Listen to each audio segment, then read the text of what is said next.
We are in the room called the Foundation Room. This is a room where Saint Eugene de Mazenod and his first companions lived. And it was here where the congregation of the Missionary Oblates of Mary Immaculate was founded 200 years ago. It is really an overwhelming feeling that we are here today, almost 200 years later. And with me is Father Lougen, the Superior General, the successor of Saint Eugene de Mazenod. Father, welcome. Thank you very much. Thank you for being here with us. Father, tell me, what comes into your mind? How do you feel just by being in this room today? You use the word overwhelming. That's a good word. You were overwhelmed. I feel overwhelmed to come to this holy place. It's a holy place for Oblates. And in this room, I right away feel I'm in touch with Eugene de Mazenod and Tempier and the First Companions. I feel a deep sense of joy that our beginnings were here in a humble environment.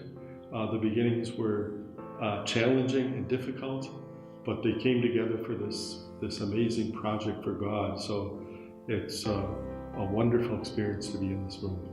And you're talking about the project. When they came together, these young men, they were very young, and together they worked on that beautiful document that we call the Supplica, where they asked for authorization to the authorities of the church in Aix-en-Provence to begin this community. And it's been 200 years ago when they first composed that document. What does this mean to you, the 200 years anniversary? It's a great call to live what they began, I think, to be faithful to the vision that they handed on to us. And when I come here and remember our anniversary, we're going back, yes, to Aix-en-Provence, and we touch that spirit of family, of community. We come into contact with their desire to be holy, to live a virtuous life, and how they wanted to rebuild the church and preach the gospel to the poor, to the young people, to the prisoners.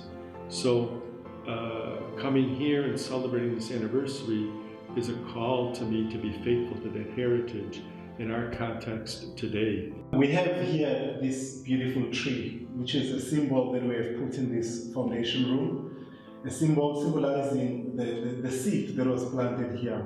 And it has become a tree that gives shade all over the world. Oblates are today in about 67 countries. So really coming to Aix is coming to experience and to be in touch with the roots. As the Superior General of this big family, what would be your message today to the Oblates in the whole world? I firmly believe we have an important mission in the church.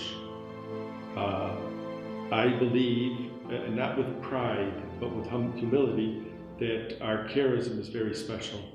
Our simplicity, our availability, our approachability, our capacity to speak the language of the people bring us so close to the people.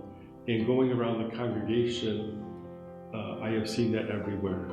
I always remember the story of Bishop de Mazenod at that time, going to visit an elderly woman on Rue de l'Echelle in Marseille. And he writes afterward, the woman was so overjoyed to think the bishop would bring her the sacraments. And he writes, I was more overjoyed to see her joy at receiving me and receiving the Lord. Yeah, I think our closeness to the poor, I'm sure, comes from the heart of Eugene de Mazenod. And that is what we're called to live today.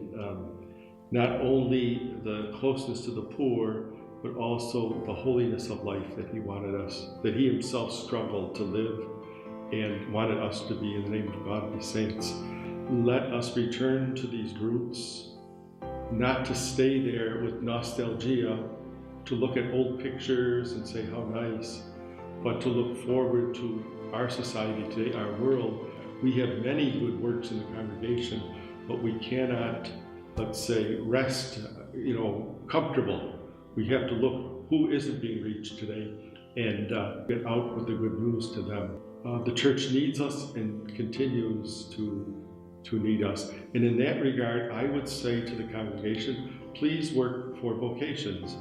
We can be so involved in our work that we don't have time to invite, young men to think of our lives. And sometimes we don't even believe, there's anyone interested in joining us.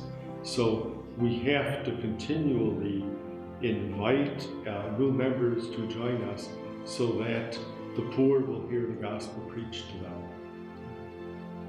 Thank you very much. It is indeed a moment of great renewal, a moment of joy, and a moment of gratitude. And we are indeed grateful. Happy feast to everyone. Happy anniversary.